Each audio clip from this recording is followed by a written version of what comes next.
Friends, if you're in the mood for a superhero movie that's packed with lightning bolts, epic battles, hilarious moments, and a whole lot of heart, then you've come to the right place. Because today, we're talking about Shazam. Fury of the Gods, the electrifying sequel that brings back the magic of the first film with even more action, humor, and mythical chaos. If you want to enjoy this movie in English, make sure to like this video. And if you're visiting our channel for the very first time, don't forget to hit that subscribe button so you never miss out on more amazing movie breakdowns and updates. Now, in today's video, we are going to dive deep into the world of Shazam. Fury of the Gods. What is this movie all about? Who are the main characters? Where can you watch it? Which OTT platforms or satellite channels is it available on? What's the backstory, and what kind of journey did this movie go through from its early planning stages to the final release? Stick around, because we're covering all of that and more. We'll start by exploring the technical aspects of the film, how it was made, who was behind the camera, and what kind of visual effects and cinematography went into bringing the story to life. Then we'll move on to the music department and talk about the soundtrack, how it complements the action, and what kind of tone it sets for the film. From pre-production planning to filming schedules, and from post-production editing to marketing strategies, we'll look at how much work went into creating this blockbuster. And of course, we can't ignore the big questions. How much did the film cost to make? Did it earn back its budget? Was it a box office hit or a miss? We'll talk about the budget and box office collection of Shazam. Fury of the Gods in detail and see how audiences around the world reacted to it. But that's not all. We'll also get into the story itself. Don't worry, no major spoilers here, just a quick overview of the plot, what the characters are facing this time, and what kind of magical chaos the Daughters of Atlas bring to our beloved Shazam family. I'll also give you a mini review of the movie's story, what works, what's exciting, and what makes this sequel stand out. Then we'll talk about the cast, who returned from the first film, which new characters were introduced, how did the actors perform in their roles. From Zachary Levi's fun and energetic portrayal of Shazam to the powerful performances by the villains, we'll break down who played who and how each character added to the overall story.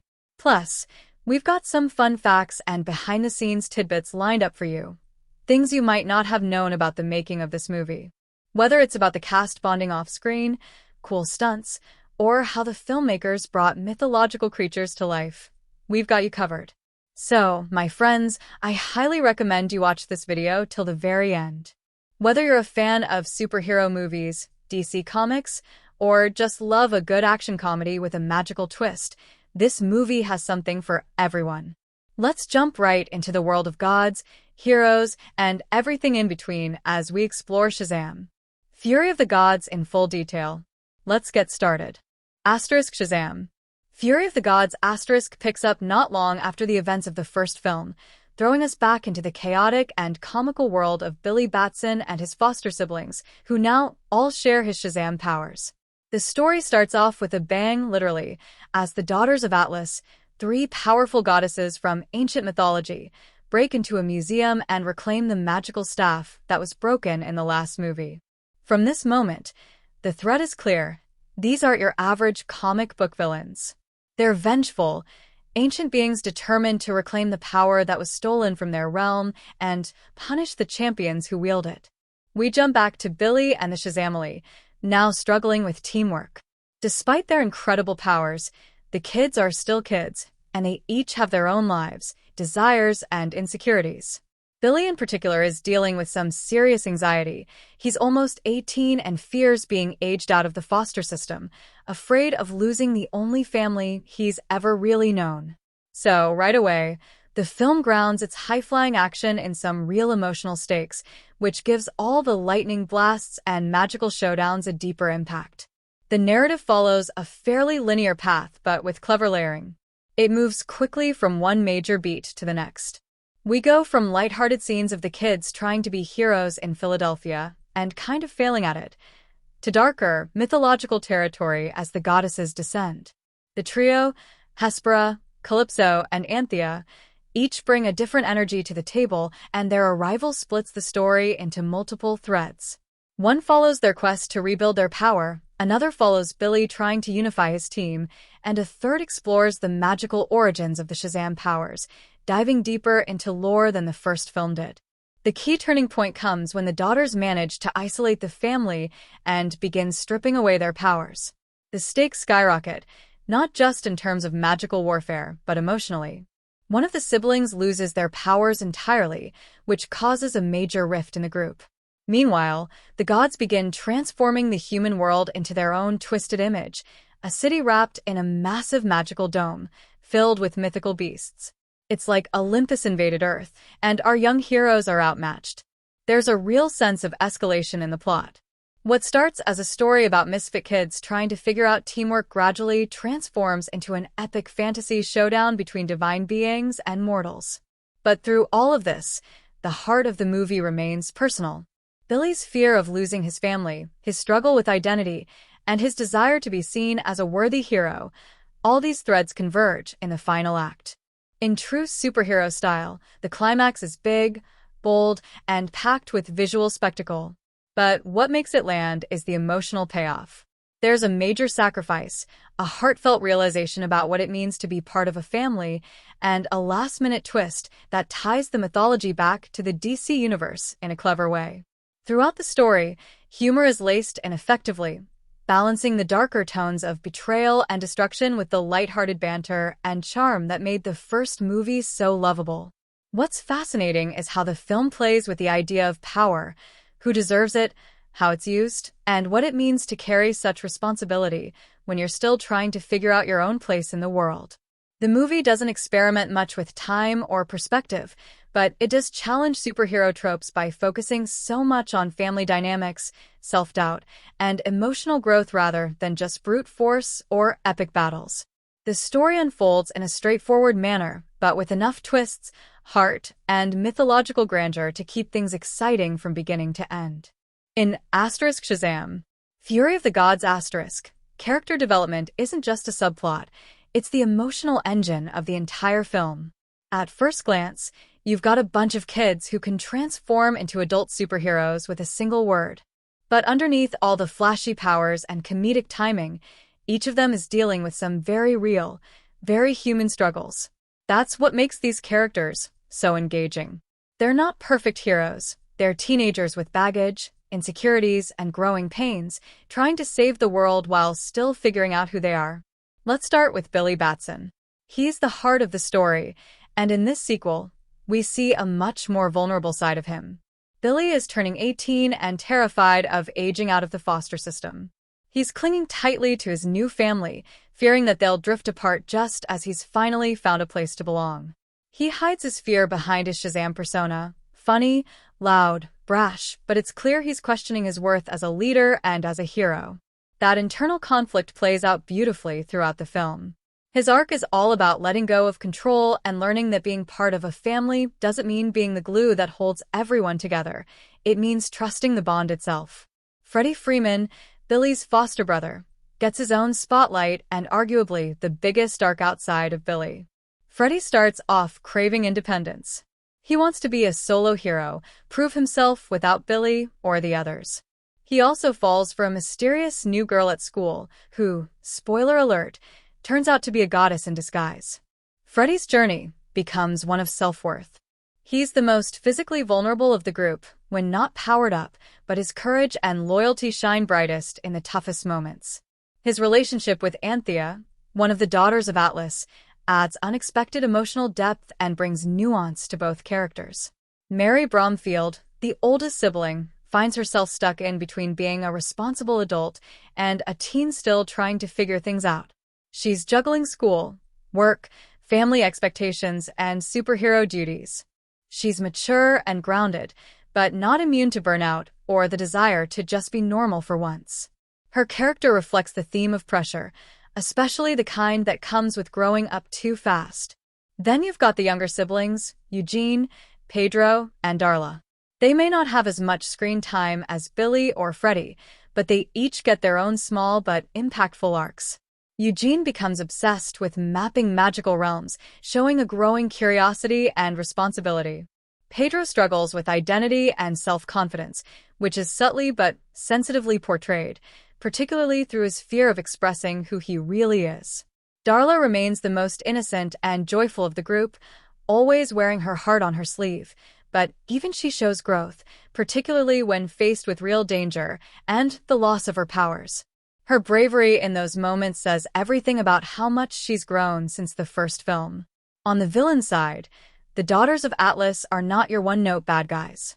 Hespera, Kalypso, and Anthea each bring a different perspective to their mission. Hespera, played with calm authority, sees humans as careless thieves who've stolen godly power. Kalypso is pure vengeance, consumed by rage and determined to reshape the world by force. Anthea, however, has doubts about their path and ends up playing a crucial role in the story's moral center. These goddesses aren't evil for the sake of being evil. They have deeply rooted motivations based on betrayal, legacy, and grief. Their fractured sisterhood mirrors Billy's fear of losing his own family, making the conflict more than just physical. It's emotional and symbolic. What's beautiful about all these arcs is how interconnected they are. This is a story about finding family, fearing its loss, and learning to trust it.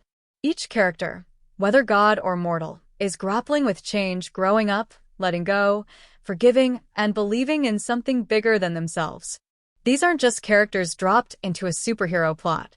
They shape the story through their choices, through their relationships with each other, and through the ways they confront their personal fears. The Shazam family may throw lightning, fly through the skies, and battle mythical beasts, but it's their emotional depth that gives the movie its true power. The performances in Shazam, Fury of the Gods bring a vibrant jolt of energy to every scene, with the cast fully embracing the wild, magical, and emotional roller coaster the story rides on. It's not just about superpowers and spectacle. The film works because these actors manage to ground their over-the-top fantasy roles in honest, believable emotions. From laugh-out-loud comedy to heartfelt vulnerability, the entire ensemble pours themselves into these characters, and it shows. Zachary Levi once again brings boundless charisma as the adult superhero version of Billy Batson. He's like a golden retriever in a cape, overconfident, excitable, and absolutely hilarious. But what makes his performance stand out isn't just the comedy. Levi threads a very real sense of insecurity into the character. He's playing a kid inside a grown man's body, and that inner conflict comes through clearly in his eyes and posture. There's a moment where he's trying to hold his family together while secretly falling apart inside, and Levi balances those layers with surprising nuance. He makes you laugh, then suddenly tugs at your heartstrings. Asher Angel, who plays the teenage version of Billy, doesn't get as much screen time this time around, but when he does appear, he makes it count.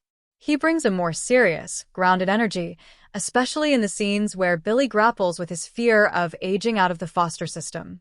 The contrast between Angel's introspective Billy and Levi's performative Shazam is clever and intentional.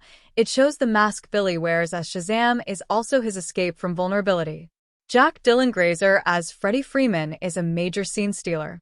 He brings genuine charm and rapid-fire humor, but also nails the emotional moments. Freddy's arc is one of self-discovery and self-worth, and Grazer sells it perfectly. His chemistry with Rachel Zegler, who plays the goddess Anthea, is unexpectedly sweet and sincere. Their scenes feel like they belong in a completely different genre, in a good way, grounding the cosmic craziness in teenage longing and awkward charm. Rachel Zegler brings a refreshing softness to the film as Anthea. While her character is technically a goddess, Zegler plays her with empathy and quiet strength. She stands out not through flashy powers, but through emotional intelligence, which becomes a crucial pivot for the story. There's a sincerity in her performance that adds depth to the character, especially as she finds herself torn between loyalty to her sisters and her growing connection to Freddy. Helen Mirren as Hespera and Lucy Liu as Kalypso bring some heavyweight gravitas to the villain side of things. Mirren is completely commanding, effortlessly radiating authority and ancient wisdom. She doesn't need to yell or posture. She simply owns every room she steps into. There's a mythic quality to her delivery, and yet she never loses the grounded, emotional motivations that drive her character. Liu, on the other hand, dives into full villain mode with icy intensity. Kalypso is ruthless and consumed by vengeance, and Liu plays her with a chilling, quiet menace. She doesn't just chew the scenery, she controls it. You can feel the power and rage simmering beneath every line. Then there's the rest of the Shazam family. Grace Caroline Curry pulls double duty as both the regular and superpowered version of Mary, and she does it flawlessly. Her performance brings maturity and heart to the group, and you can feel her character carrying the weight of being the big sister, in both life and battle. Faith Herman as Darla is pure sunshine, and even when the stakes are life and death, she brings an innocence and joy that's impossible not to love. Ian Chun and Yovan Armand as Eugene and Pedro respectively add some fun, geeky, and tender beats, particularly as their characters get more time to grow. And of course, Adam Brody, Megan Good, Ross Butler, and DJ Cotrona, who play the adult superhero versions of the siblings, bring just the right amount of exaggerated superhero energy to match the kids while still reflecting their personalities. Every actor clearly understands their character's emotional core. No one is phoning it in. The performances elevate the stakes, deepen the themes of family and identity, and keep the fantastical world feeling relatable. Whether it's a tearful confession, an awkward teenage moment, or a high-stakes magical battle, the cast delivers it all with heart, humor, and intensity. They aren't just wearing capes, they're carrying the story, and they make you care about every lightning strike, every decision, and every family bond that holds them together. The direction of Shazam. Fury of the Gods is like steering a roller coaster through a magical storm, loud, colorful, emotional, and wildly entertaining from start to finish. Returning director David F. Sandberg once again blends his horror roots with his superhero's heart, crafting a tone that balances mythological grandeur with genuine teenage awkwardness. He knows he's working with a story that has ancient gods, dragons, and world-ending stakes, but he never lets that drown out the very human emotions at the core of the film. Instead, he leans into both the epic and the intimate, creating a mood that feels fantastical and grounded all at once. From the opening scene in the museum, where the Daughters of Atlas make their chilling, violent entrance, it's clear that Sandberg isn't holding back on mood. He uses shadow, sudden silence, and sharp camera angles to build tension before letting all hell break loose. That horror edge sneaks in again and again, whether it's in the eeriness of magical creatures roaming city streets or the surreal dreamlike imagery of the god's realm. But he never lets it overpower the film's playfulness. In fact, the shifts in tone are one of his strongest tools.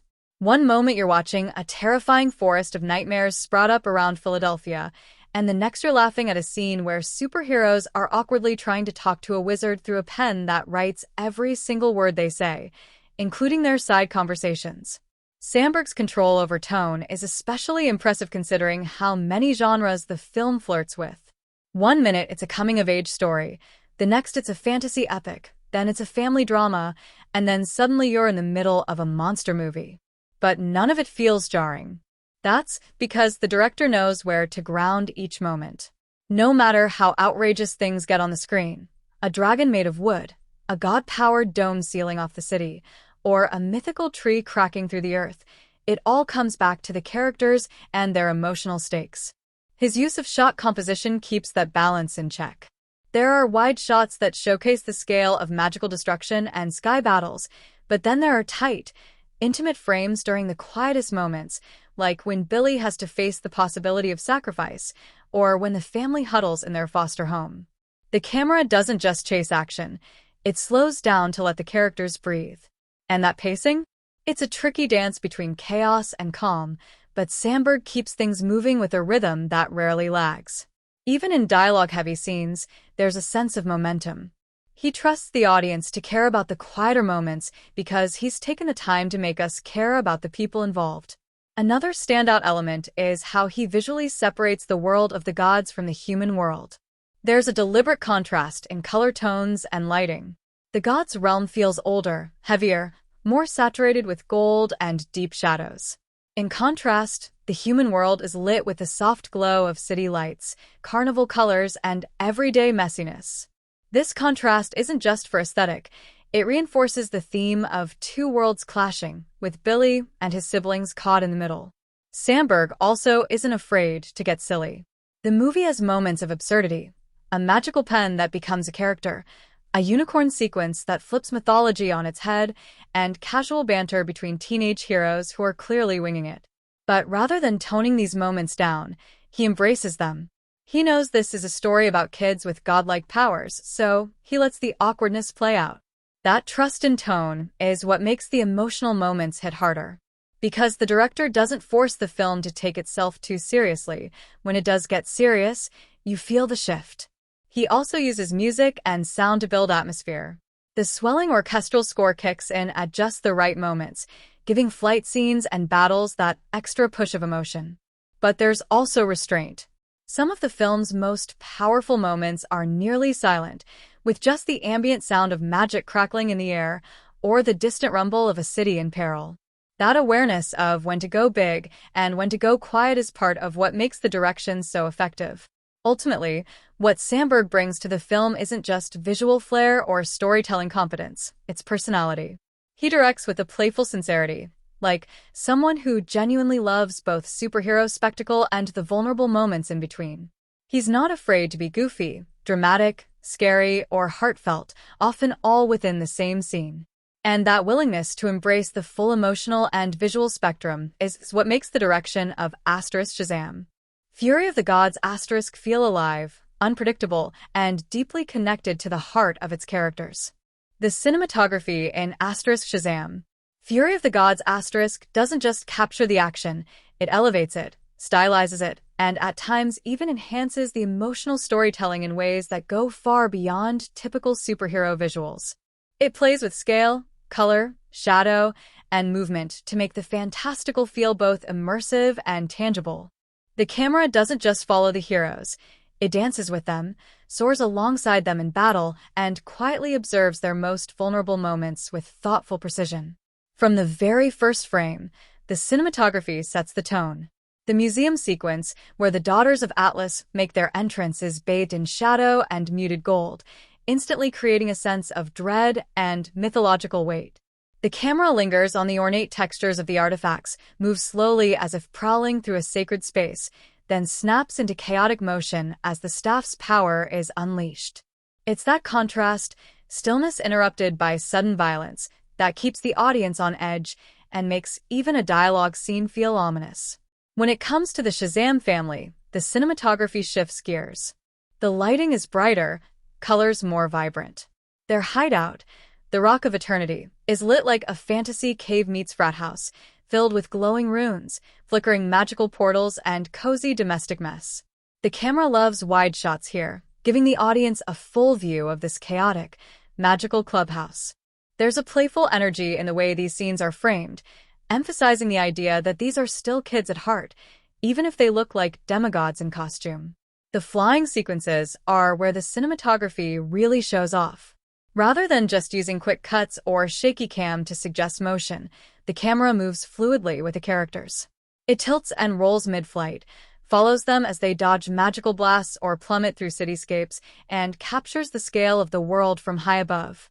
One especially striking moment involves Shazam soaring over a dome-covered Philadelphia while lightning crackles in the sky, the city bathed in an eerie magical glow.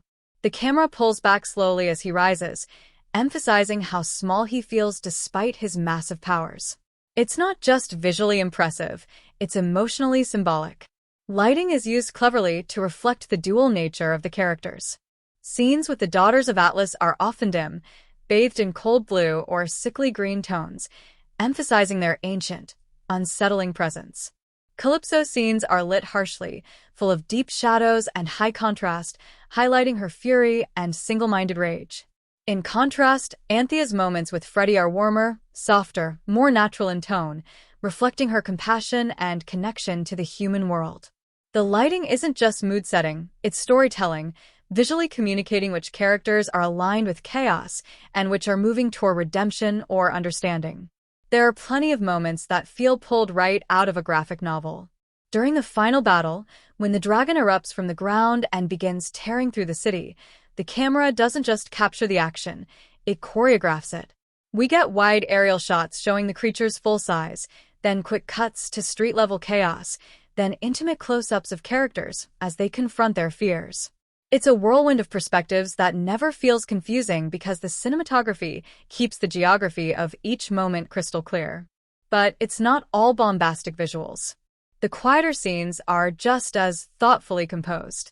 When Billy has an emotional moment with his foster parents, the camera holds steady, letting the performance breathe.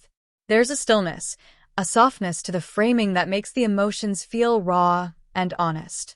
In one scene, the camera stays just behind Billy's shoulder as he stares into a mirror, unsure of the person he's becoming.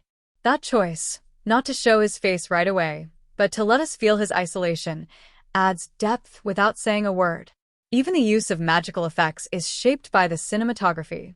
Whether it's glowing runes circling a villain's hand, the jagged streaks of lightning as a transformation begins, or the swirling chaos of a collapsing realm, the camera is always placed where it can capture both spectacle and emotion.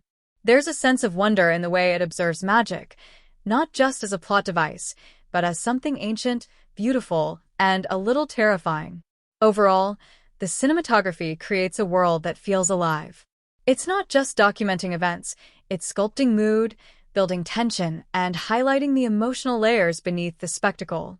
Whether it's capturing the awe of a superhero taking flight, the intimacy of a character's inner conflict, or the mythic beauty of ancient goddesses reclaiming their power, the visuals are always tuned into the heart of the story. It's this attention to both scale and subtlety that makes the cinematography a powerful storytelling force throughout the film. The editing and pacing of Shazam, Fury of the Gods are like riding a magical roller coaster. There are moments of high-speed thrills, sudden emotional drops, and just enough breathing room in between to keep you invested from start to finish.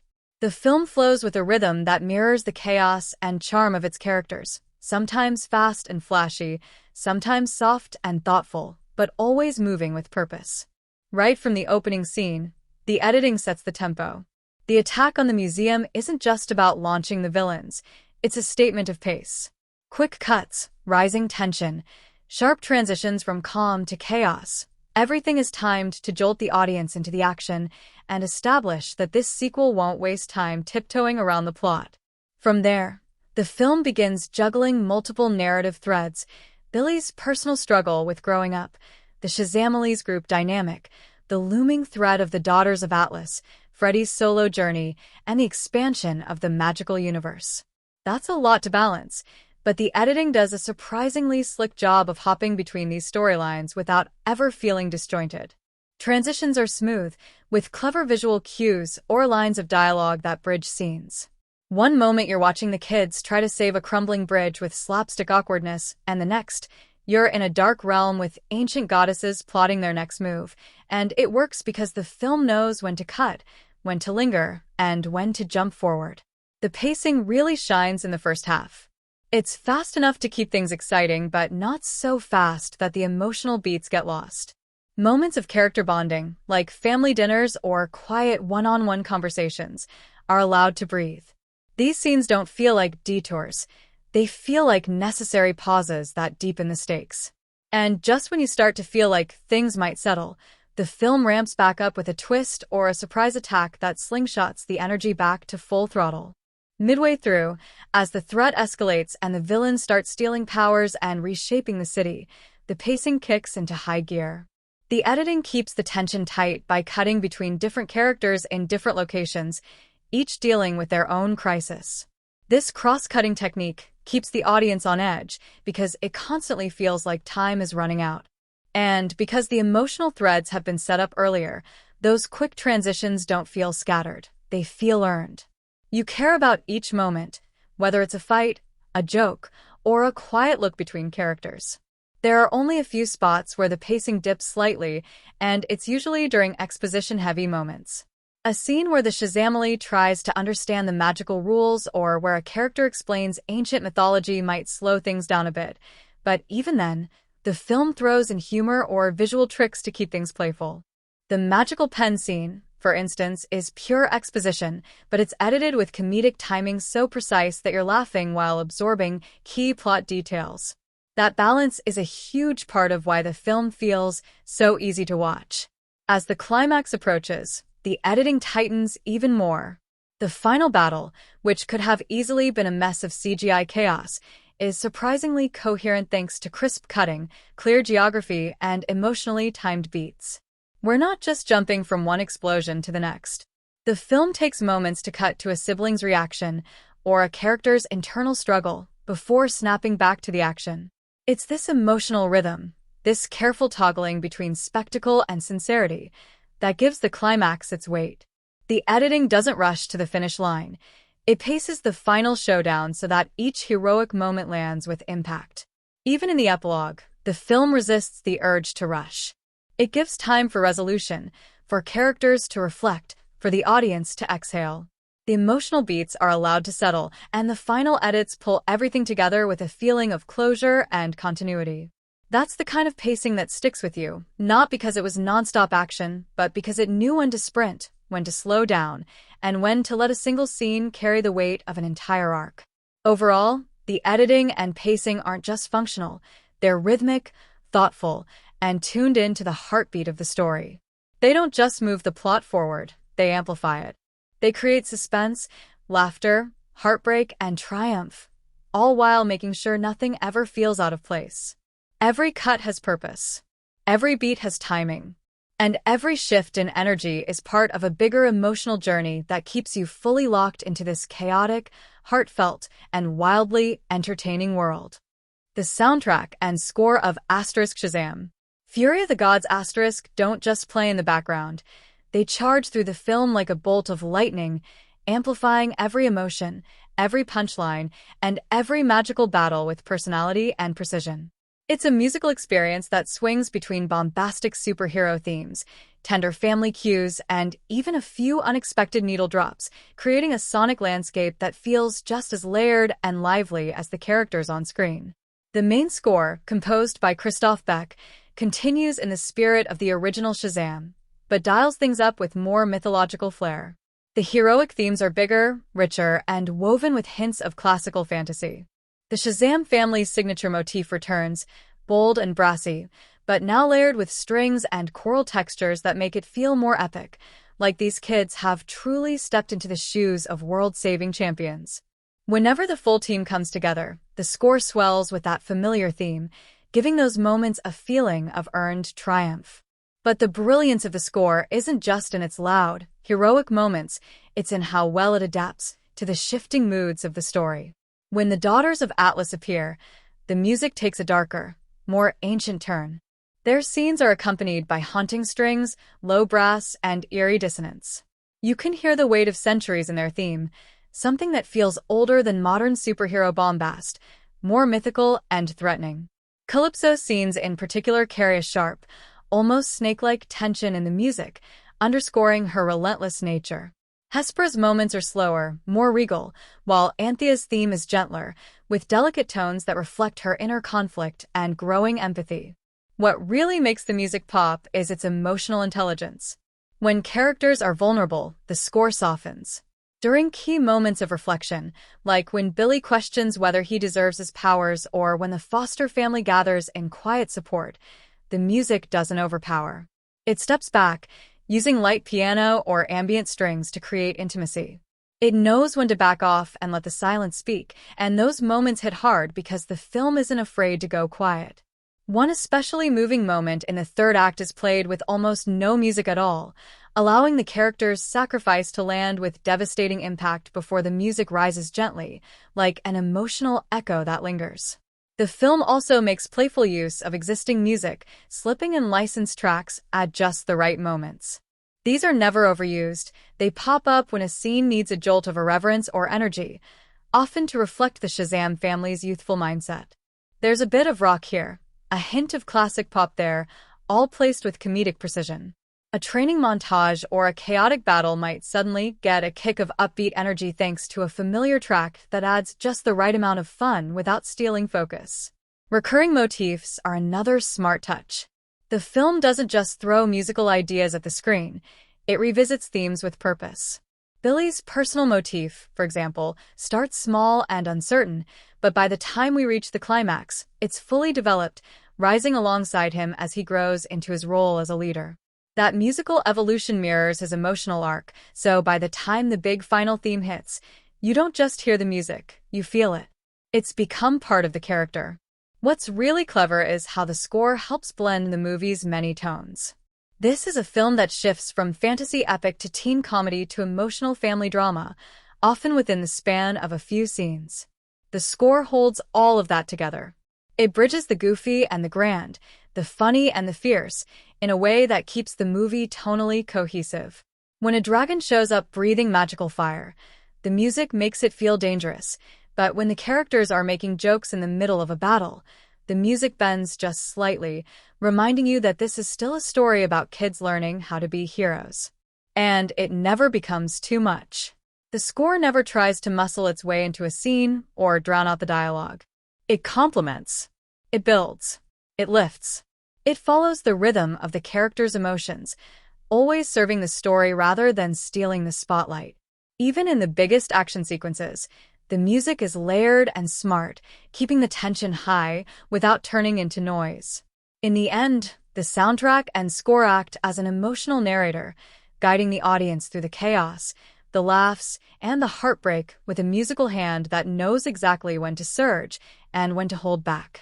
It brings the world of Shazam, Fury of the Gods to life in ways that visuals alone couldn't, turning every heroic leap and every quiet confession into something that resonates just a little deeper. Shazam. Fury of the Gods might dress itself in capes, lightning bolts, and magical creatures, but underneath all the visual spectacle, it's a story packed with surprisingly meaningful and heartfelt themes.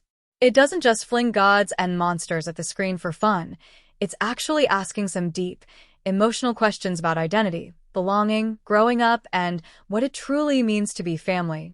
The beauty of it is that these themes don't feel like they're being spoon-fed to the audience. Instead, they grow naturally from the characters and the chaos they're thrown into. At the center of it all is the theme of family, not the kind you're born into, but the kind you choose. Billy Batson may have godlike powers, but his real strength comes from the foster family that holds him up. In this film, that idea is pushed even further. Billy is nearing his 18th birthday, and he's terrified that once he ages out of the system, he'll lose the only people he's ever truly belonged to. It's that fear that drives much of his behavior. He clings too tightly, tries to control everything, and struggles with the idea of letting go. But through the course of the story, he learns that true family isn't about legal ties or shared blood. It's about unconditional support, shared courage, and love that doesn't end just because someone grows up. That message hits especially hard during moments where the Shazamily must act not just as superheroes, but as siblings who trust each other, lean on each other, and risk everything for one another. Then there's the theme of self-worth and imposter syndrome, especially through Billy and Freddy. Both characters struggle with the feeling that they're not good enough. Billy questions whether he deserves the power he's been given. He sees himself as a kid pretending to be a hero and fears being exposed as a fraud.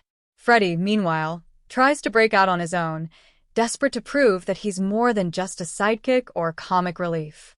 These inner conflicts are never spelled out with cheesy monologues. They're shown through actions, choices, and moments of quiet reflection. The film asks, what makes someone worthy of power? Is it strength? Bloodline? Or is it the courage to show up, even when you're scared? By the end, the characters find their answers, and in doing so, the audience is encouraged to think about their own definitions of value and purpose. Another fascinating theme woven through the plot is the idea of legacy and entitlement.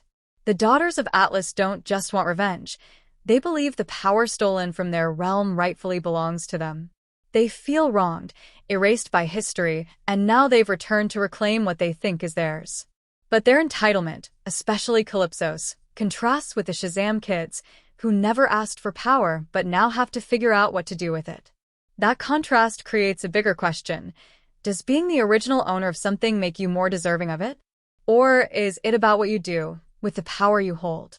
This conflict taps into ideas about generational legacy, resentment, and even the burden of history, and it adds depth to what could have been a simple good versus evil showdown. The film also plays with the theme of control versus chaos. Billy wants to control every situation, keep the team together, hold onto the life he's finally built. But chaos finds its way in through ancient goddesses, through shifting relationships, through his own growing pains. The story suggests that sometimes control is an illusion. Growth comes from learning to adapt, to let go, to trust others, and to face uncertainty head-on. It's a message that quietly sneaks in between all the flying, punching, and spellcasting, but it lands with surprising clarity. And let's not forget the recurring idea of duality: kids in adult bodies, gods with human emotions, villains with sympathetic motives. The film is constantly playing with what's on the surface versus what lies beneath. Shazam looks like a full-grown superhero but talks and acts like a nervous, goofy teenager. Anthea looks like a divine being but falls for a nerdy mortal. Even the villainous sisters are divided in their approach to vengeance and justice. That duality adds complexity to characters who could have easily been one note, and it reinforces the film's core belief that people, and heroes, are more than they appear. What makes all these themes stick isn't just that they're there, it's how naturally they unfold. The movie never pauses to lecture the audience or hammer in a message. Instead, it lets the characters live these themes, lets the story reflect them in moments both big and small. Whether it's Billy finally learning to step aside and trust his siblings, or Freddy realizing he's brave without powers, or even the villains learning the cost of obsession, every major turn in the story reflects a deeper idea about identity, belonging, and growth. And by the time the final lightning bolt strikes, you're left not just with the thrill of a superhero adventure, but with the quiet, satisfying hum of something meaningful underneath.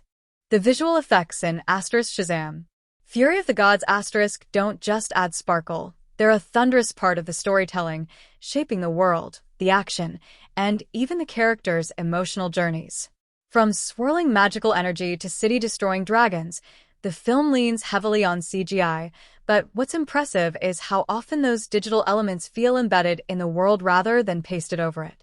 The VFX team knows they're working with a story that's part superhero flick, part mythological fantasy, and they go all in creating visuals that are both outrageous and oddly grounded. Let's start with the magical elements, which are everywhere. Spells, sigils, portals, lightning bolts. There's hardly a scene without some kind of mystical force zipping through the air. But instead of just being flashy noise, the effects are often symbolic or character-driven.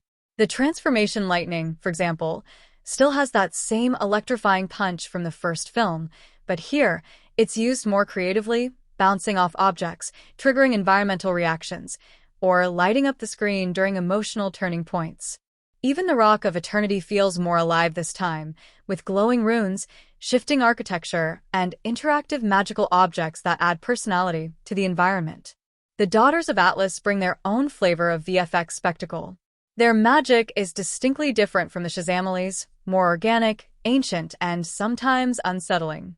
Kalypso's chaos magic, for instance, oozes through the air like a disease, infecting creatures and twisting reality. Anthea manipulates physical space like a living kaleidoscope, warping the battlefield into a rotating, Escher-like maze during one of the film's most visually ambitious sequences. And when they unleash their dragon, yes, a massive, winged, fearsome beast made of wood and elemental fury, it's a jaw-dropper. The dragon doesn't just fly and roar, it interacts with the environment in a way that feels tangible. Trees split, buildings crack, and wind whips through the streets in its wake. Its design is also unique. It's not your typical medieval lizard, but something older, wilder, like it grew from the roots of ancient myths. One of the biggest triumphs of the VFX is how they handle scale. This film has some truly massive set pieces, but the effects never feel weightless or cartoony. When the dome of magical energy traps the city, it doesn't just look like a bubble, it affects the atmosphere, the skyline, the lighting. When mythological monsters pour out into the streets, harpies, manticores, and chimeras, they have real presence. They crash into cars, claw at buildings, and even interact with the cast in ways that make them feel more practical than digital. This is where the blend of CGI and practical effects really shines. You can tell that in many scenes, especially with creature interactions, the actors are working with partial models or motion capture stand-ins. The result is a smoother integration that avoids the uncanny valley problem and keeps the illusion strong. Even the comedic sequences make use of effects in clever ways. There's a bit with magical letters being written in real time by a sentient pen. Yes, really. And it's hilarious not just because of the dialogue, but because of the timing and visual gags made possible through precise effects work. It's a small thing, but it's these details that give the film's world its own sense of logic and personality. Not everything is purely digital either. There are moments where practical set design and real environments are seamlessly enhanced with VFX instead of being replaced entirely. The foster home, for example, is grounded and cozy, while the Rock of Eternity feels like a physical space dressed up with effects rather than an all-CG creation. The dragon's interaction with real rubble, the glow of magic on stone, and even the flicker of torchlight in ancient ruins, it all adds up to a visual world that feels lived in rather than rendered after the fact. Of course, the film doesn't shy away from going big. The final battle is a spectacle of gods, monsters, flying heroes, and magical destruction, but it doesn't become visual white noise. That's partly due to the cinematography and editing, but also because the VFX are choreographed with story in mind. There's clarity to the action, stakes attached to the chaos, and emotions fueling every blast of energy or summoned creature. It's not just digital mayhem, it's storytelling through magic. The film even plays with light and color in a way that gives the VFX more mood. The dragon battle is drenched in dusky blues and flickering amber from streetlights and fire. The magical effects aren't just bright, they're textured. Lightning crackles with layers of white and blue, spells shimmer with hints of green and gold, and magical debris breaks apart with realistic dust trails. It's cinematic candy, but carefully crafted. In the end, the visual effects aren't just there to wow. They're there to build a world where gods walk among mortals, kids wield divine power, and magic is as real as gravity. They don't distract because they're not meant to be separate from the story. They are the story. Every swirl of smoke, every bolt of lightning, every towering creature crashing through a building is tied to character choices, mythic stakes, or emotional tension. It's visual storytelling at full blast, layered with creativity, care, and just enough chaos to keep you wide-eyed from start to finish. The set design and locations in Shazam, Fury of the Gods are like an open invitation into a world where magic and modern life crash together in spectacular, chaotic harmony. It's not just about pretty backdrops or cool props. Every environment in the film feels purpose-built to reflect the characters' personalities, the story's tone, and the ever-blurring lines between the ordinary and the fantastical. Whether you're in a glowing cave of wonders or the chaos-filled streets of Philadelphia, the production design never forgets that the real magic lies in making the unbelievable feel lived in. Let's start with the city itself, Philadelphia. The choice to root the Shazamily in a real, recognizable urban setting pays off once again. The city isn't stylized or idealized. It's messy, gritty, and real, with traffic jams, street vendors, sports fans, and public transit just trying to keep up with the occasional lightning bolt that smashes a rooftop. That contrast, the everyday clashing with the extraordinary, is one of the film's most enjoyable visual motifs, and the locations bring that to life. The battle on the bridge, for example, throws our teen heroes into a very adult emergency. Cars are dangling, people are panicking, and the entire scene is staged with a sense of realism that makes the superpowers pop even harder. Then there's the foster home, which remains the heart of the Shazamily. This house isn't just a set, it's a character. It's cluttered, warm, filled with mismatched furniture, colorful walls, family photos, and school projects stuck to the fridge. The kitchen always looks like someone just left mid-snack, and the living room feels like a space where 6 kids and 2 loving but exhausted parents try their best to make a home. The production design here is intimate and honest, and it becomes a comforting visual anchor whenever the story gets chaotic. No matter how big the stakes get outside, the house always feels like a sanctuary. Now, let's talk about the Rock of Eternity, an absolute playground of magical design. This ancient wizard's lair was introduced in the first film, but here it becomes a fully fleshed-out location where most of the kids now hang out like it's their own private hideout. The mix of crumbling stone, glowing sigils, towering statues, and mysterious portals gives it that perfect blend of danger and wonder. It feels like a place with centuries of history layered beneath every crack in the wall. The props scattered throughout, enchanted books, glowing relics, and weird magical creatures make it feel like a Hogwarts meets bachelor pad hybrid, especially once the kids start turning it into their superhero clubhouse. And the inclusion of magical doors that lead to other dimensions is a brilliant excuse to sneak in wildly different design styles all within one location. Each door feels like its own mini-adventure. The lair of the Daughters of Atlas, in stark contrast, is ancient and imposing. Their realm feels mythic, carved from stone and lit by a cold, eerie glow.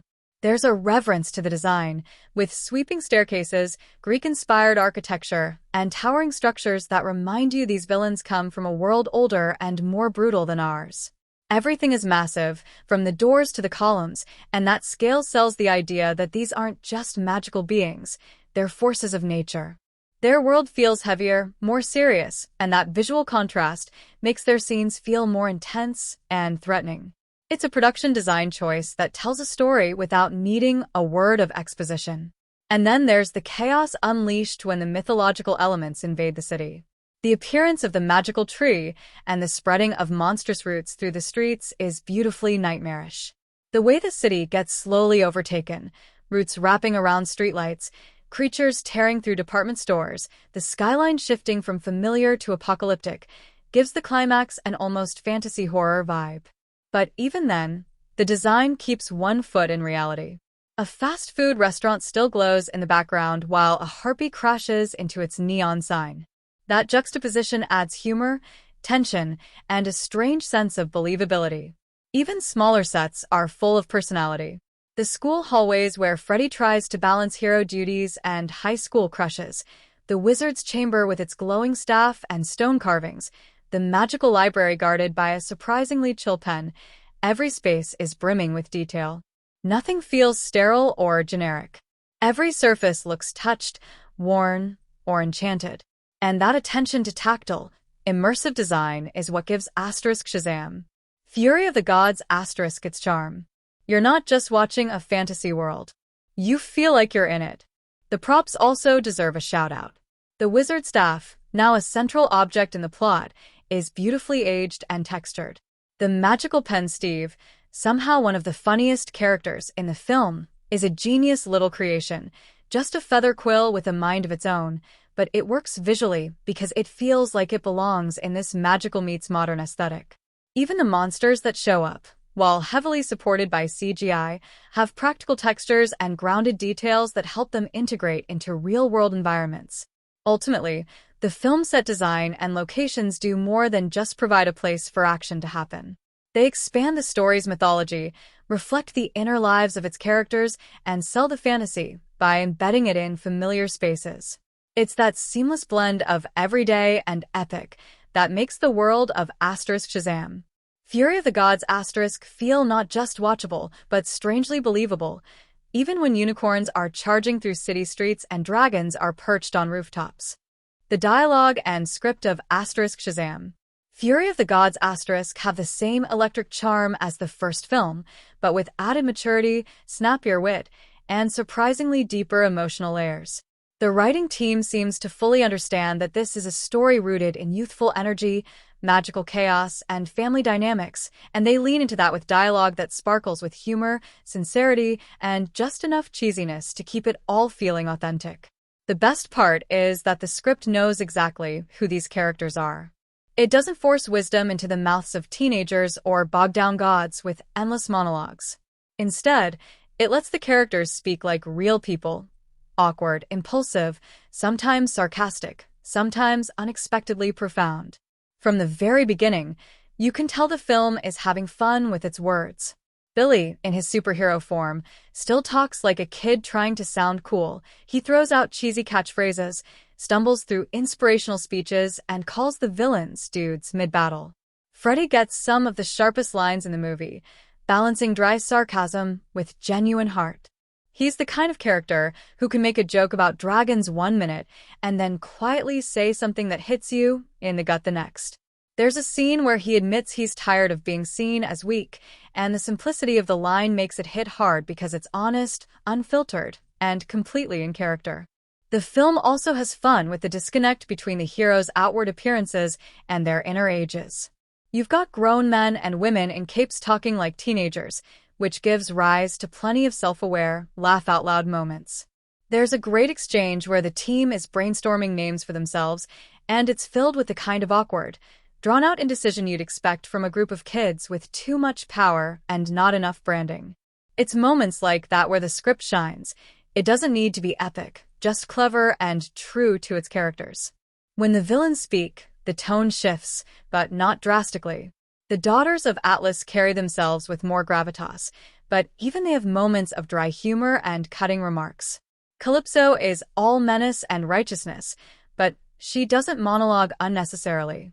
She says exactly what she means, and her words land like thunderbolts. Hespera, the more measured of the sisters, speaks with poetic calm, often slipping ancient wisdom into her lines without it sounding forced. And Anthea, the youngest, bridges the gap between the human world and the godly one. Her dialogue is more curious, more emotionally open, and it helps sell her growing connection to Freddy. The script isn't afraid to switch tones either. It goes from comedic banter to heartfelt vulnerability with impressive agility. A hilarious sequence involving a magical pen named Steve, who writes down everything the characters say verbatim, including all the awkward asides and side comments, turns into one of the funniest gags in the movie. But then, not long after, you get a scene where Billy talks to the wizard about what it means to be a hero, and the room falls quiet.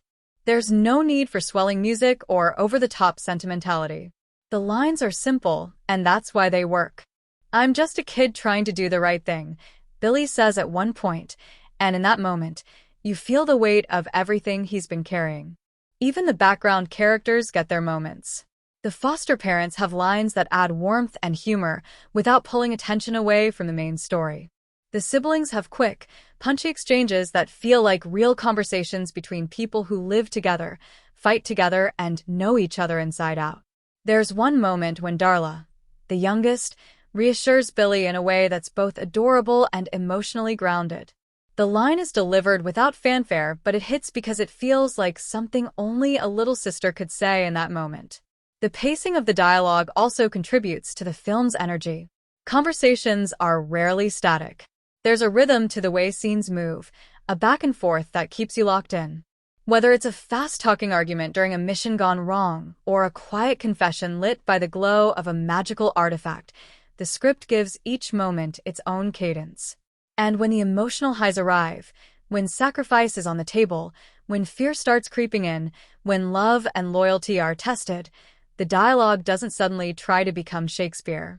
It stays honest, youthful, a little messy, and that's what makes it work. And yes, there are standout lines. Some are hilarious. "We're literally gods, and we still don't know how taxes work." While others stay with you for different reasons. You don't need powers to be brave. These aren't just singers. They're reflections of who these characters are, what they've learned, and how they're growing. The script respects the intelligence of its audience and the emotional complexity of its characters, even when things are flying through the air and magic is exploding all around. What the dialogue and script accomplish in Shazam. Fury of the Gods is something many blockbusters miss. It speaks to its audience without condescension, finds humor in truth, and wraps its mythology in a layer of real, messy, deeply human storytelling. Every line, whether it's funny, fierce, or full of feeling, pushes the story forward while letting the characters remain true to themselves. And that's not just good writing, it's lightning in a bottle. Shazam. Fury of the Gods doesn't just stick to the superhero genre, it gleefully bends, flips, and remixes it. It knows all the usual beats, the chosen one narrative, the end of the world stakes, the family unity moment before the final showdown. But instead of playing these tropes with stone-faced seriousness, it injects them with infectious energy, self-awareness, and a heavy dose of magical chaos. The film balances action, fantasy, comedy, and heartfelt drama like a circus act spinning plates, and it rarely drops any of them. That's where it sets itself apart in a sea of capes and glowing fists. The movie starts with a standard genre setup.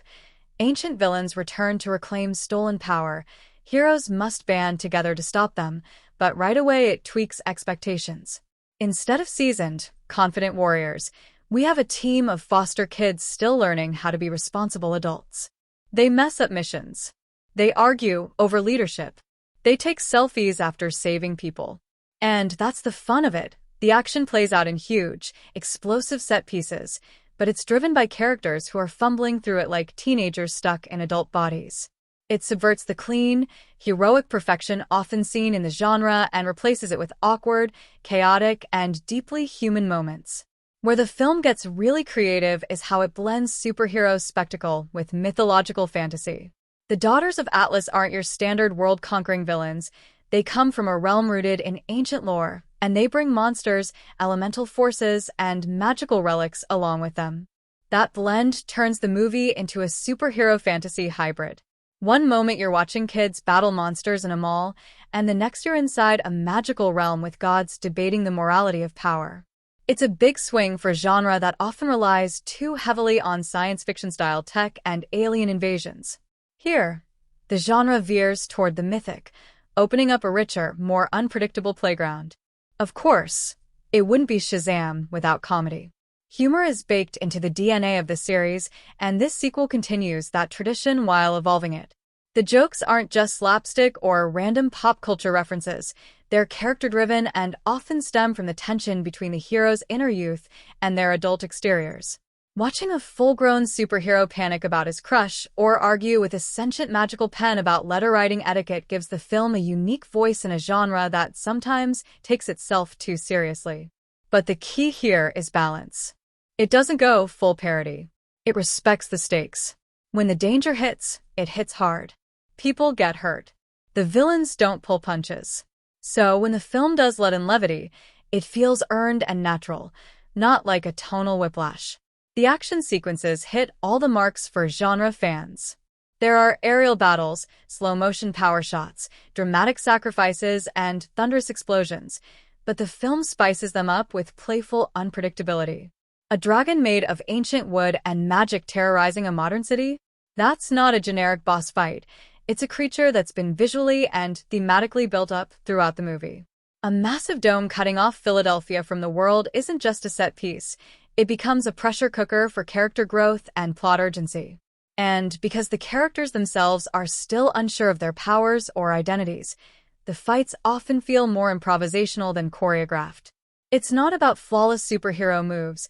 It's about learning on the fly, adapting under pressure, and leaning on each other. Where many superhero films struggle to find room for emotional depth, this one makes it central. The family theme isn't just background fluff. It's woven into the action, humor, and even the fantasy. It affects how battles are fought, how characters make decisions, and how power itself is understood. That kind of thematic grounding helps the film transcend formula. Yes, it checks the boxes of a genre, but it doesn't feel like it's just going through the motions. It feels alive, unpredictable, and emotionally connected. Even when it does embrace certain cliches, a dramatic self-sacrifice, a rallying speech, a big final transformation, it knows how to put a twist on them. The sacrifice scene, for instance, doesn't just check a box. It lands with real emotional weight because it's tied to a character arc that's been steadily building. And then the resolution of that moment? Classic genre bait and switch, done with enough sincerity and surprise that it feels like a reward, not a cheat. The movie also sneaks in genre commentary without getting meta. The characters know they're living in a world of superheroes. They joke about secret names, complain about news headlines, and stress over how to act heroic. But instead of mocking the genre, it celebrates it. It allows room for awe. When a villain flies for the first time, when a kid sees a dragon in real life, when a hero finally owns his role, it still treats those moments with wonder, not sarcasm. That's where it finds its heart. So while Shazam, Fury of the Gods follows many genre conventions, it refuses to be boxed in by them. It freshens the formula by mixing tones, genres, and personalities in a way that feels both chaotic and carefully crafted. It plays with myth, emotion, and identity while still delivering the big-screen thrills superhero fans expect. And in a genre often accused of playing it safe, this one dares to let things get weird, funny, heartfelt, and loud, all at the same time.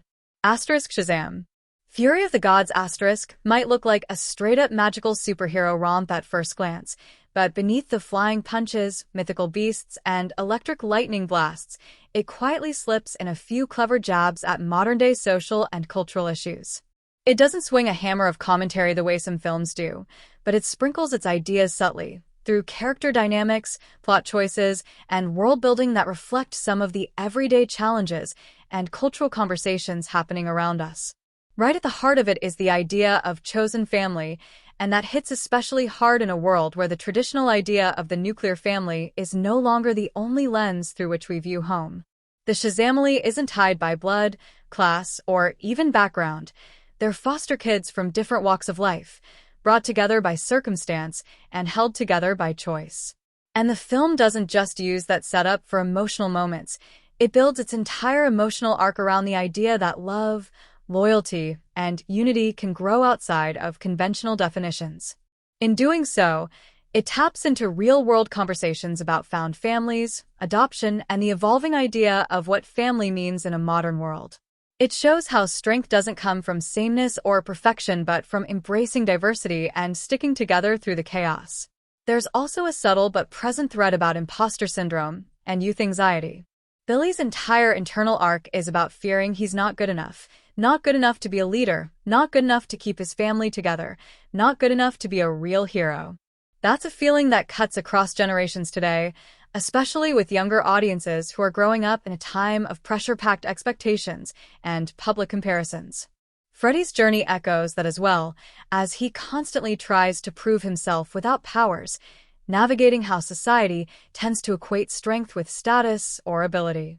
The film doesn't wave a banner about mental health or societal expectations, but it gives space to these feelings, acknowledging that heroism can include self-doubt and that validation doesn't always have to come from external achievements.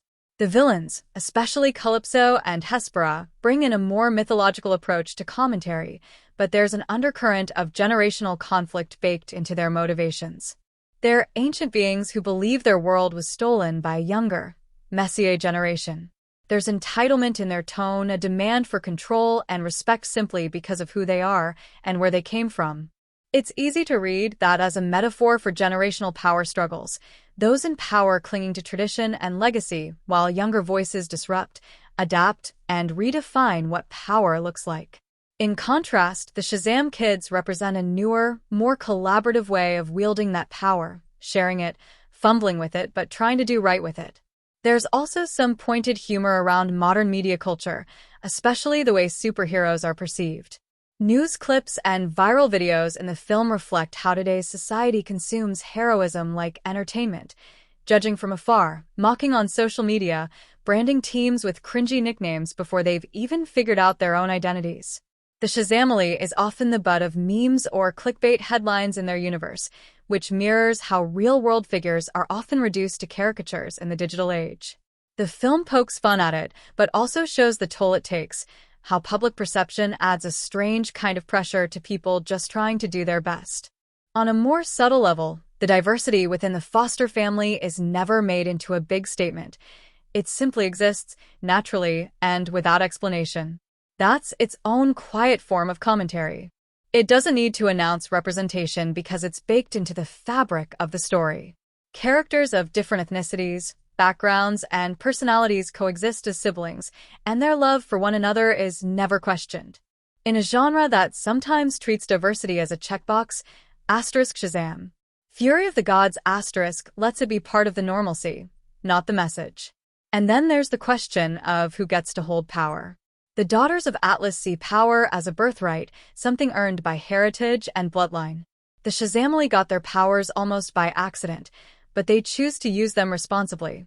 That debate between entitlement and earned responsibility is quietly woven into the central conflict, asking the audience to think about how power is distributed, who deserves it, and what it truly means to be worthy. Even when things get wild, like magical unicorns charging through the streets or wizards quoting ancient prophecies, the film grounds itself with these deeper themes.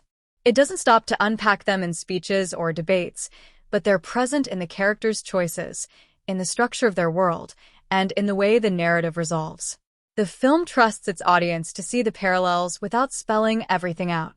So while Shazam, Fury of the Gods doesn't claim to be a political film or a cultural critique, it uses its fantasy playground to nudge at a few real-world ideas.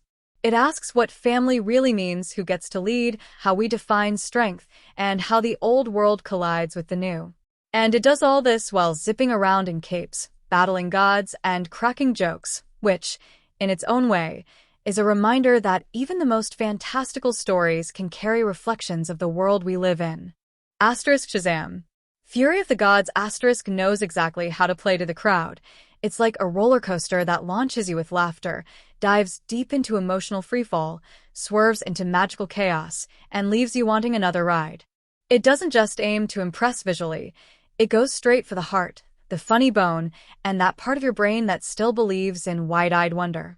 From the very beginning, it's tuned into what makes audiences cheer, gasp, laugh out loud, and maybe even wipe a quiet tear when they least expect it.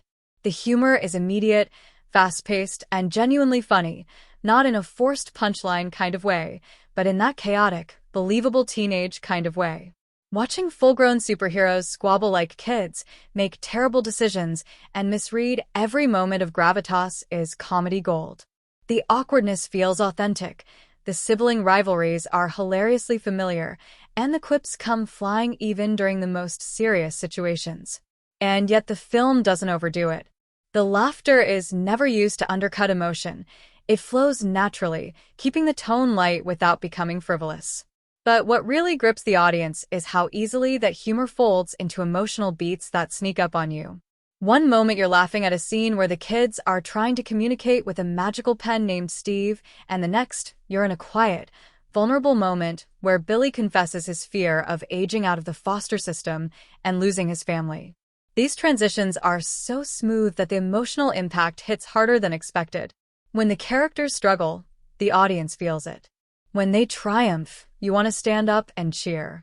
The connection doesn't come from flashy powers, it comes from their relatability. Freddy's storyline, in particular, resonates deeply.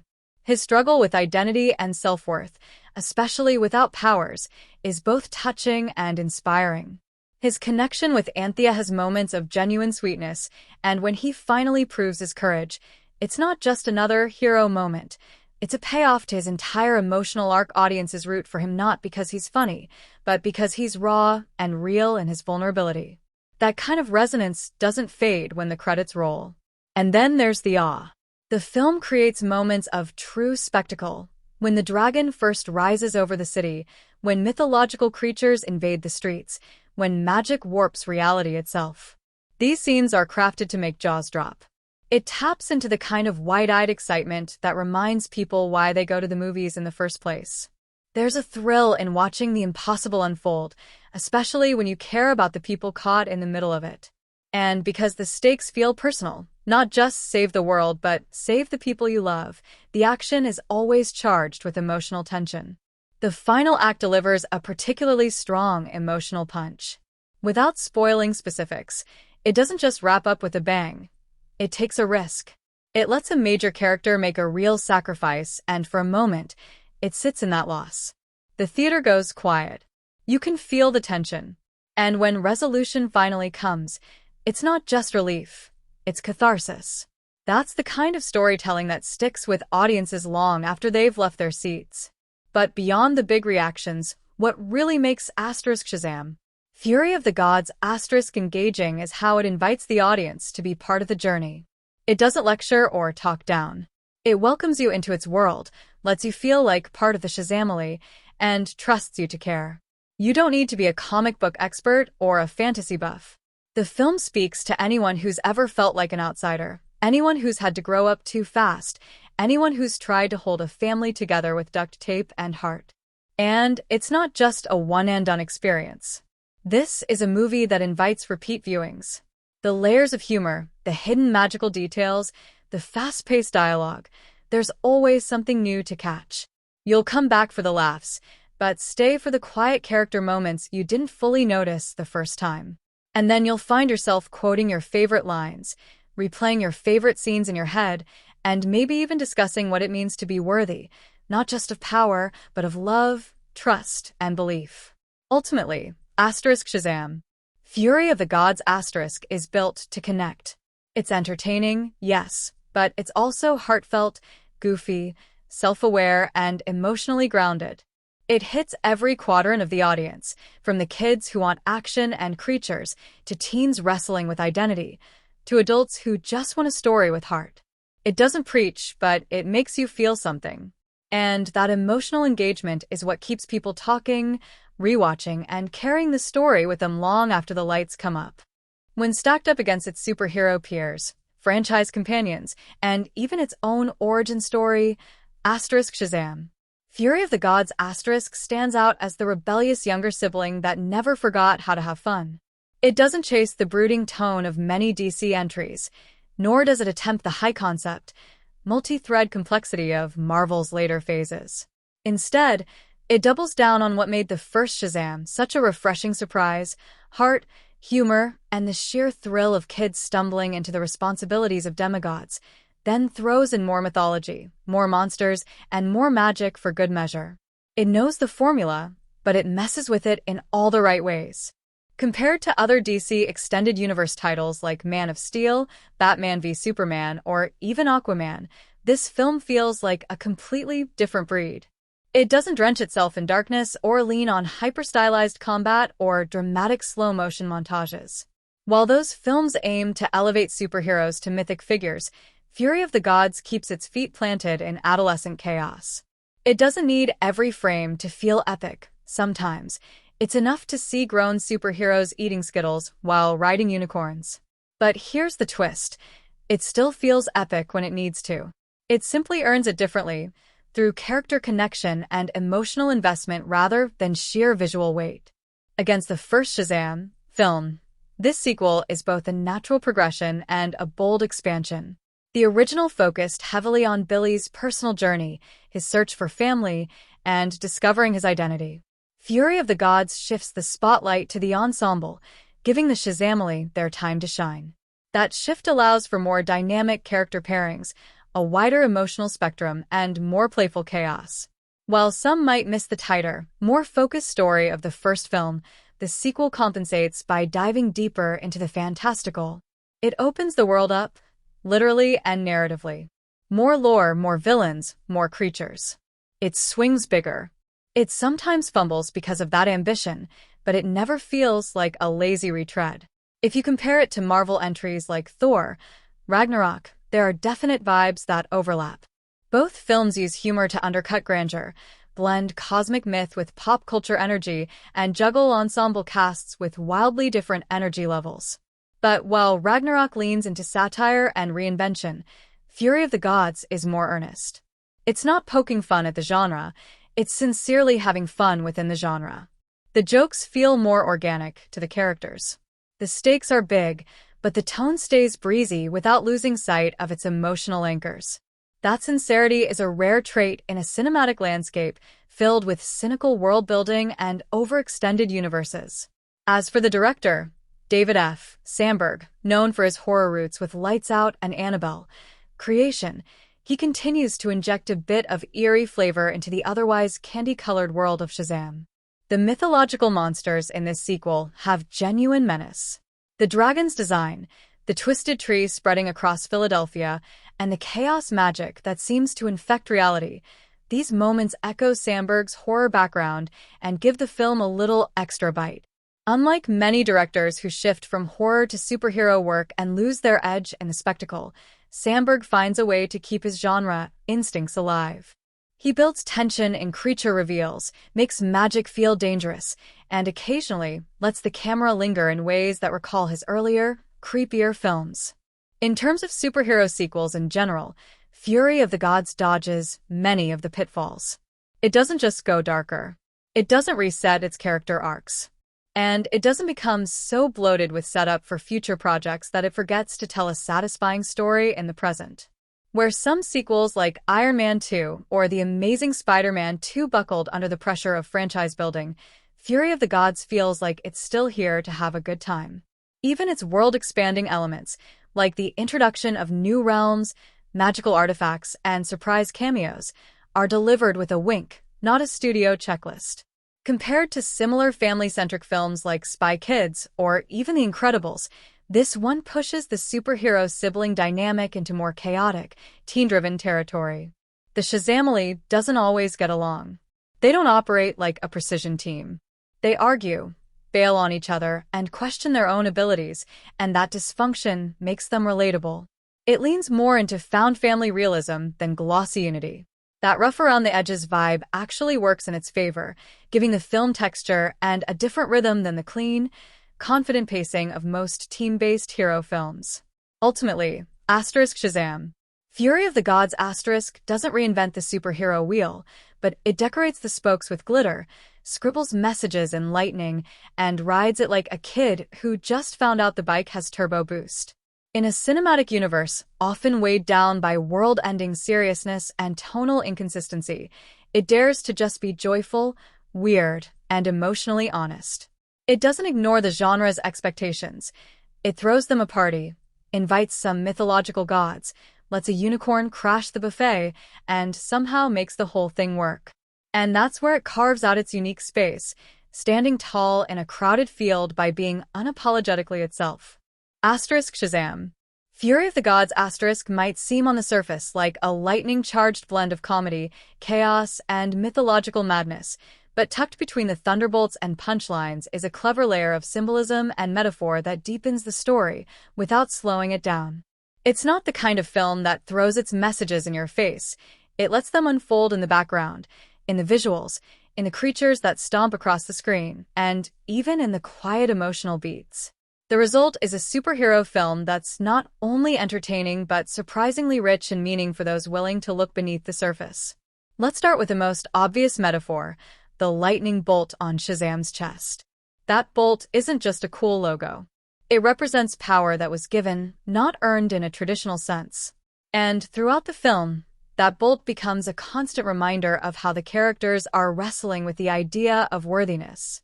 Billy in particular is terrified that he didn't truly earn his powers, that he's an imposter in a costume trying to play hero. The lightning symbol reflects that internal storm, bright and bold on the outside, but crackling with uncertainty within. It also ties directly to the film's deeper theme of responsibility. Just because you have power doesn't mean you understand how to use it, and the bolt glows brightest when the characters act selflessly, not when they flex their strength. The mythical tree that the daughters of Atlas bring into the human world carries heavy symbolic weight.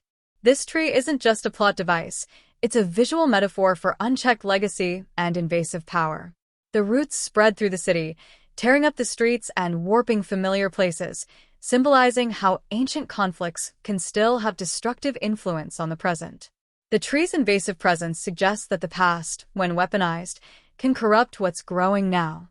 It's a metaphor for clinging to power that no longer belongs, for trying to force old ideals into a world that's moved on. The fact that the Shazamily, a symbol of modern unity and found family, must confront this literal root of the old world underscores the film's deeper clash between tradition and progress. And then there's the dragon. Not just any beast, but one constructed from ancient wood and fueled by fear. This isn't your typical fire-breathing monster. Its design is rough, organic, almost primal, and it operates not by strength alone, but by projecting fear into the minds of others. That right there is a layered metaphor. The dragon represents the fear that paralyzes action, the self-doubt that creeps into even the most powerful minds.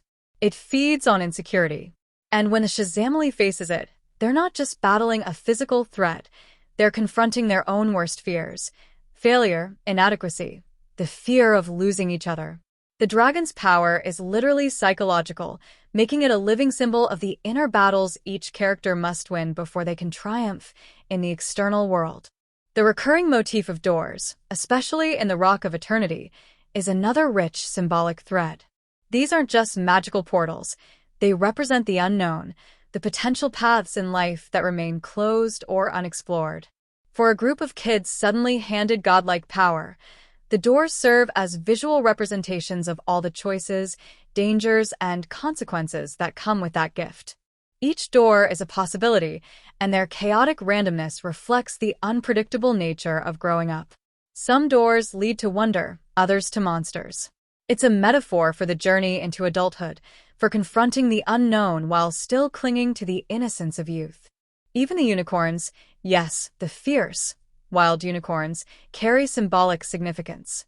Traditionally viewed as gentle, pure creatures, these unicorns are feral, majestic, and terrifying. But they respond only to acts of pure-hearted trust. Darla tames one not with magic or strength, but with candy and kindness.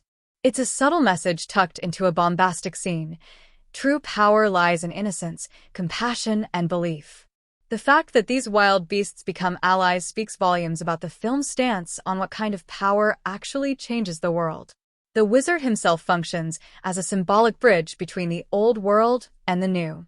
He represents tradition, structure, and ancient law, yet he gradually learns to let go of his rigid ideas about worthiness. His evolution symbolizes the importance of growth, of letting new values and new voices shape the future. When he finally acknowledges Billy not as a mistake, but as a hero worthy of the power he's been given, it's a symbolic passing of the torch from one era to the next. Even the dome that surrounds Philadelphia during the climax functions on a metaphorical level. It creates isolation, yes, but it also represents the emotional barriers people construct. Billy feels separated from his family by fear, by the ticking clock of aging out, by his own belief that he's not enough. The dome becomes a physical manifestation of that separation. And when it finally breaks, so does that emotional wall. It's not subtle, but it's powerful. There are visual cues sprinkled throughout too. Mirrors and reflections in key scenes emphasize the duality of the characters, especially Freddy's two identities. Shadows cast by lightning bolts hint at the looming burden of responsibility. The cracked walls in the Rock of Eternity reflect the fragility of power when it's not used wisely. And moments of silence, rare but effective, speak volumes about vulnerability and doubt. It's all in the background, but it adds emotional weight to scenes that could otherwise feel like spectacle alone. Shazam. Fury of the Gods uses its fantasy setting and superhero aesthetics not just to entertain, but to explore real human ideas. The terror of growing up, the pressure of legacy, the fear of being left behind, the strength of chosen family, and the enduring struggle between the old and the new. The metaphors are baked right into the story, not announced with banners. They whisper through the visuals, through magical symbols, through creature design and plot structure. And that's what makes the film resonate. It's not just noise and color. It's a story told on multiple levels, inviting viewers to laugh, cheer, feel, and maybe walk away having seen more than just a superhero movie. Shazam. Fury of the Gods doesn't just exist as a standalone sequel. It's a wild, thunderous puzzle piece in a much larger picture, the sprawling and often chaotic world of the DC Extended Universe. And in a franchise that's known for cosmic-level drama, grim reflections on heroism, and multiverse-spanning consequences, this film carves out its own weird, wonderful space. It's not trying to save the multiverse. It's not rewriting timelines. It's doing something arguably harder. It's doubling down on character-driven storytelling, magical absurdity, and emotional intimacy, while still expanding the scope of the world around it. In short, it adds depth to the DC franchise without losing its own quirky voice. Where the first Shazam film introduced us to a street-level hero gifted with divine power, Fury of the Gods cracks that world open like a lightning-struck egg. Now we've got gods, dragons, magical relics, ancient curses, and even deeper dives into the Rock of Eternity, which serves as the gateway to an entire mythological multiverse. Suddenly, this corner of the DCU isn't just Philadelphia, it's Olympus adjacent. And that expansion is vital for the franchise, because it introduces a new mythology that sits apart from the usual alien tech-heavy, Kryptonian history-packed lore we've come to associate with the DC world. Thematically, this film helps balance the tone of the larger DC franchise. While Batman broods and Superman questions his place in the world, Shazam panics over imposter syndrome and tries to organize pizza night with his superpowered siblings. It keeps the human element alive. It reminds audiences that not every hero started off perfect, not every power needs to come with a cape, and not every story needs to echo the weight of gods, even when actual gods are involved. That's the real contribution here. Emotional accessibility in a franchise that's sometimes leaned too hard into stoicism and grandeur. From a narrative standpoint, this film builds on the groundwork of the first Shazam by fleshing out the dynamics of the Shazamily and giving them all more weight in the story. It shows the progression from individual power discovery to group cohesion. It's a superhero team origin story hiding inside a sequel, and that kind of development is crucial for franchise longevity. If DC ever wants to evolve this corner of its universe into something larger, whether it's a magical Justice League spinoff or a mythos-driven crossover, this film is the foundational blueprint. And then there's the way it starts gently nudging at the edges of the shared universe. Without spoiling surprises, let's just say that the film doesn't exist in a vacuum. There are cross-franchise references, character appearances, and magical breadcrumbs scattered across scenes that tease future possibilities. These aren't just throwaway nods, they're little signals to the audience that yes, this magical mayhem is part of something bigger, and that Billy Batson's world might just collide with more iconic capes sooner than later. It expands the connective tissue without losing its own pulse. But what's especially interesting is how the film embraces mythology and ancient legend, giving DC's superhero universe a new flavor of storytelling. While Marvel leans heavily into science meets magic, Fury of the Gods goes full-on mythic. The daughters of Atlas aren't alien warlords, they're literal descendants of the divine. Their motivations are steeped in old-world justice and the reclamation of stolen magic. That approach introduces a new genre blend to the franchise, superhero storytelling wrapped in fantasy epics. It diversifies the tone and texture of the DC world and offers new narrative playgrounds for future entries. It also positions Shazam himself as a potential bridge character in this universe. He's tied to the magical realm, to gods and wizards, but he's also grounded, just a kid trying to hold his life together. That duality makes him valuable in future crossovers. He could step into a cosmic conflict or simply show up in Gotham with a half-baked plan and a handful of lightning bolts. The point is, this film strengthens that potential by expanding both his mythological reach and his emotional arc. In franchise terms, Fury of the Gods is less about pushing forward a cinematic universe timeline and more about deepening the world. It takes one of the more emotionally honest, genre-flexible heroes in the DCU and surrounds him with myth, lore, family, and chaos, all while staying true to the original tone that made the first Shazam feel like a breath of fresh air. It contributes not by being bigger or darker, but by being bolder in character, weirder in design, and richer in heart. So, in the grand history of superhero films, and within the sometimes turbulent legacy of the DC franchise, this film is like a magical detour through uncharted territory, an unexpected, heartfelt journey that expands the universe while keeping its focus squarely on what matters most, the people in the capes, not just the capes themselves. It doesn't rewrite DC history, but it colors outside the lines, and that's what makes its contribution stand out. Shazam.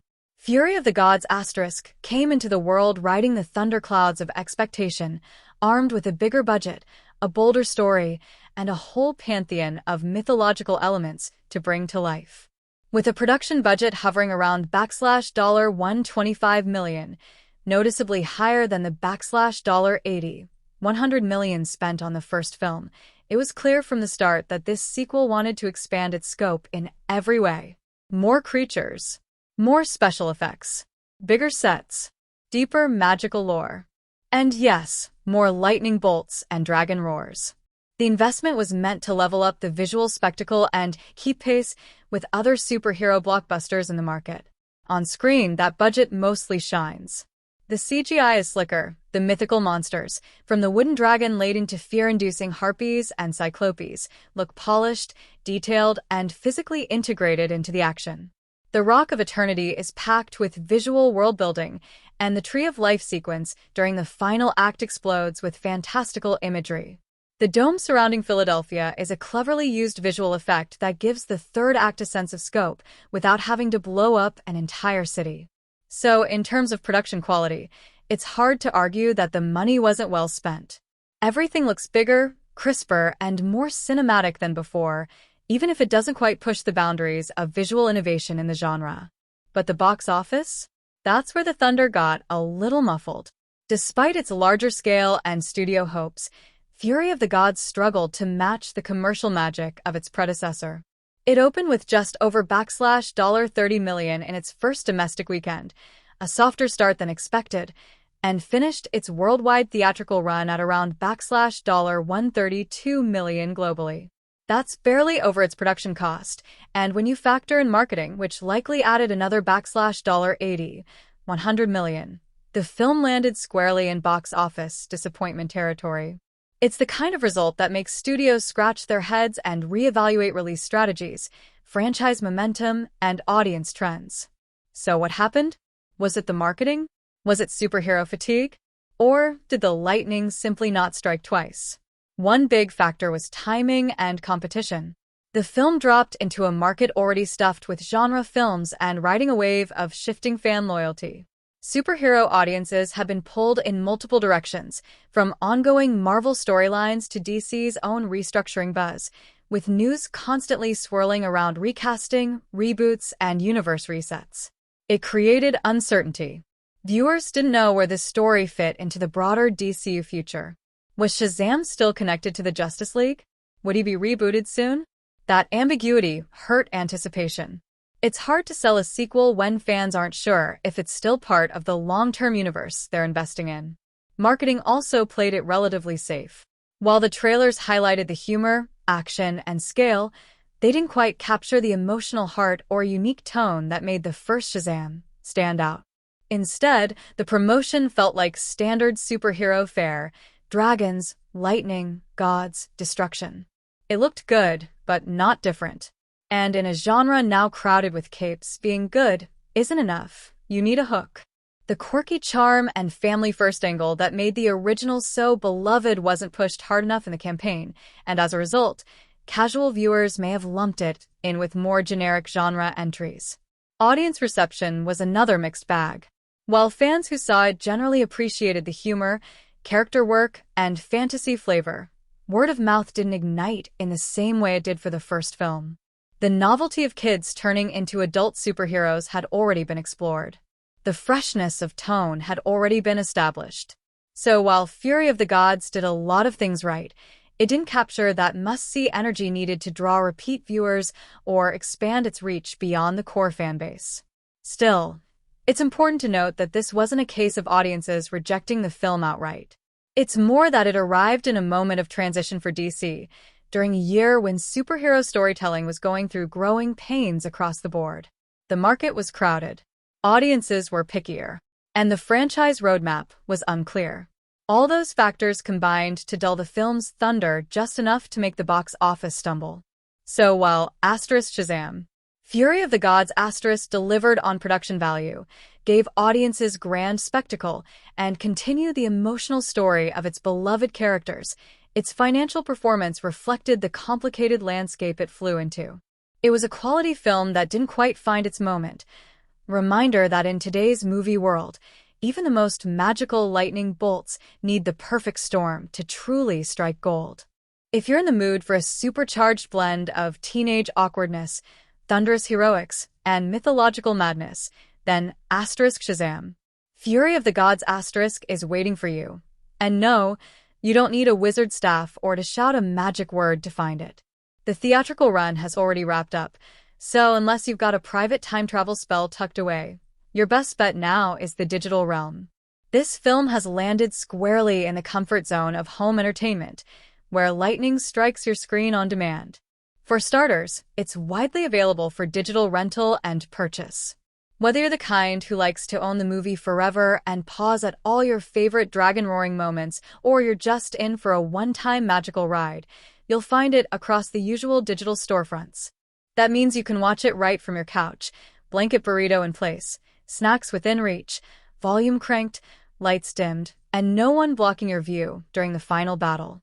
But for those who have a streaming subscription and like their heroes bundled with binge-worthy extras, Fury of the Gods is also streaming on HBO Max.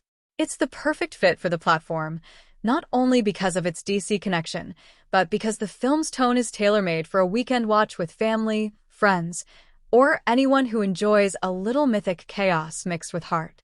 It doesn't demand a theater screen to deliver its emotional punches or magical spectacle, though watching it on the biggest screen in your house does make a difference when those mythological creatures start stomping through Philly, or when the final act unleashes a dragon against a backdrop of glowing magic and emotional stakes.